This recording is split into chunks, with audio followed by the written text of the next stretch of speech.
नवी मुंबई महानगरपालिकेमध्ये सत्तेचा मुकुट कोणाच्या शिरावर बसणार याचा फैसला आज होणार आहे। गणेश नाईक जे भाजपचे मंत्री आहेत त्यांच्या विरुद्ध एकनाथ शिंदे असा सामना रंगला होता। सत्ताधारी भाजप समोर शिंदे सेनेनं यावेळी कडवं आव्हान उभं केलेलं आहे।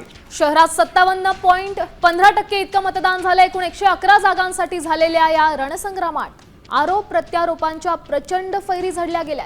भाजप आपला गड राखणार की शिंदे सेना सत्तांतर घडवणार याकडे संपूर्ण राज्याचं लक्ष लागलंय। आणि याचा आढावा घेतला आमचे प्रतिनिधी विकास मिरगणे यांनी।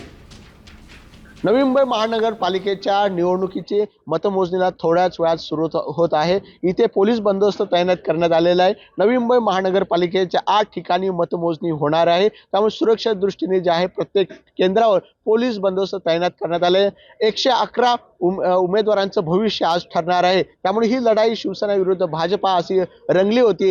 एकनाथ शिंदेंवर सुद्धा गणेश नाईकांनी गंभीर स्वरूपाचे आरोप केले होते, त्यामुळे ही निवडणूक खूप शेवटच्या टप्प्यामध्ये महत्त्वाची आणि लक्षणीय ठरलेली दिसून येते। कारण अनेक आरोप जे आहे गणेश नाईकांनी एकनाथ शिंदेंवर केले होते, तसेच गणेश नाईकांनी च्या म्हणण्यानुसार एकनाथ शिंदेंनी सुद्धा गणेश नाईकांवर काही आरोप केलेले आहेत, त्यामुळे ही निवडणूक शिवसेनेसाठी भाजपासाठी महत्त्वाची आहे। कॅमेरामन ज्ञानेश बाडेसह विकास मिरगणे, साम टीव्ही, नवी मुंबई।